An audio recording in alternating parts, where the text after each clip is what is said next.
खुलुमबाय। चिरां डिस्ट्रिक्ट बर' senior artist एस'सिएशना फैगौ December दाननि 5 अक्ट'खालि एनुवेल कनफारेन्सखौ सिगांनिफ्राय साबसिन हामसिनै खुंनो आखायाव लादों।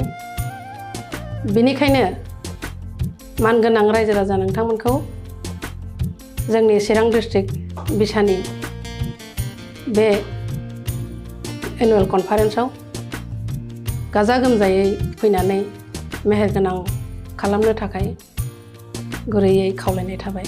बे बोसोराव गिबि खेब हिसाबै डिस्ट्रिक्ट मेगाजिनबो दिहुननाय जागोन आरो मेथाइ खननाय मोसानाय बादायलायनायबो लाफानाय जागोन। बेजों लोगोसे मिउजिक भिडिअ आरो शर्ट भिडिअनिबो एवार्ड होनायनि थि खालामनाय जादों।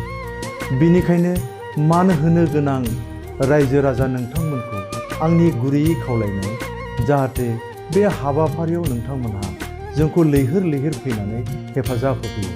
जानो गोनां थावनि सान्थिफुर गोजौ फरायसालि गेलेग्रा फोथार, डिस्ट्रिक्ट चिरां बिटिआर आरो नोंथांमोना माबाफोर मिथिनो लुगैयोब्ला गाहायनि नम्बराव कन्टाक्ट खालामनो हागोन।